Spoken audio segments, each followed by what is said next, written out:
Bismillahirrahmanirrahim. Assalamualaikum warahmatullahi wabarakatuh. Perkenalkan, nama saya Atika Sarin. Saya mahasiswa dari program studi pendidikan guru madrasah ibtidaiyah. Di sini saya akan menyelesaikan tugas mata kuliah dengan membuat video mengenai hasil pemahaman dari pertemuan tersebut. Materi yang akan saya bahas ini adalah mengenai aliran Mu'tazilah. Nah, di beberapa perbedaan pendapat dipicu oleh status hukum pelaku dosa besar. Nah, Hasan Al-Basri menganggapnya mukmin yang berdosa, sedangkan muridnya Wazil bin Atho berpendapat bahwa pelaku dosa besar berada di posisi antara hukum mukmin dan kafir. Nah, aliran Mu'tazilah ini dikenal sebagai kelompok teknologi rasionalisi dalam Islam.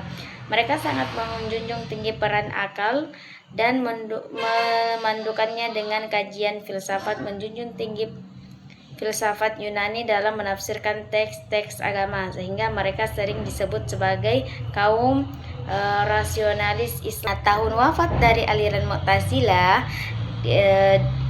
aliran ini lahir di kota Basrah, Irak pada awal abad kedua Hijriah, sekitar tahun 105 sampai 110 Hijriah di dekade awal ke-8 Masehi.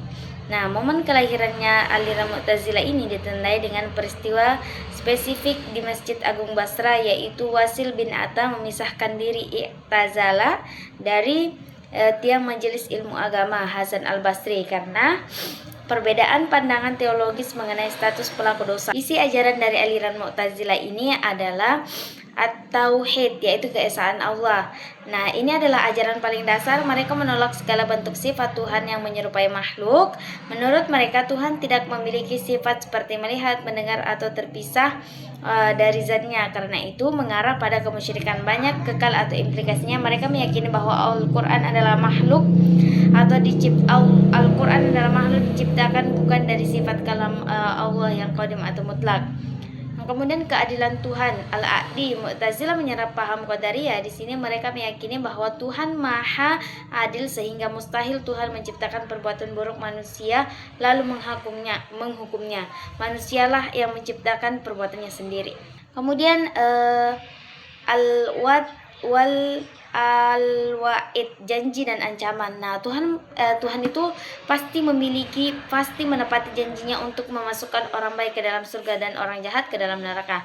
Tidak ada mengampuni dosa besar tanpa adanya tobat nasuha menurut Maud, menolak konsep syarat mutlak. Nah, kemudian ajaran yang ketiga itu posisi antara dua posisi. Ini adalah cikal bakal lahirnya Mu'tazilah.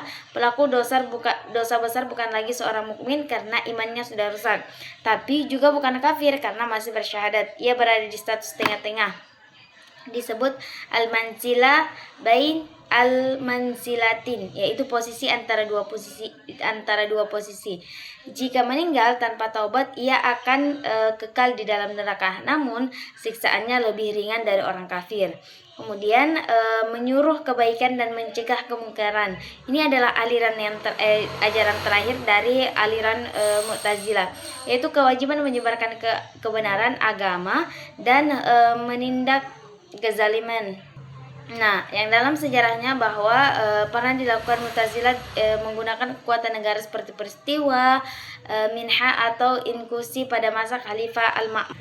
Nah, tokoh aliran dari Mu'tazilah itu Wasil bin Atha, Umar bin Ubaid, kemudian Abu al-Huzail al-Alaf, kemudian Al-Nazam, kemudian Al-Ju'bai, yang dimana pemimpin puncak Mu'tazilah di masa-masa akhir kejayaan aliran ini. Ia adalah seorang guru teologi dari Abu Hasan Al-Ash'ari. Sekian materi dari aliran Mu'tazilah ini. Semoga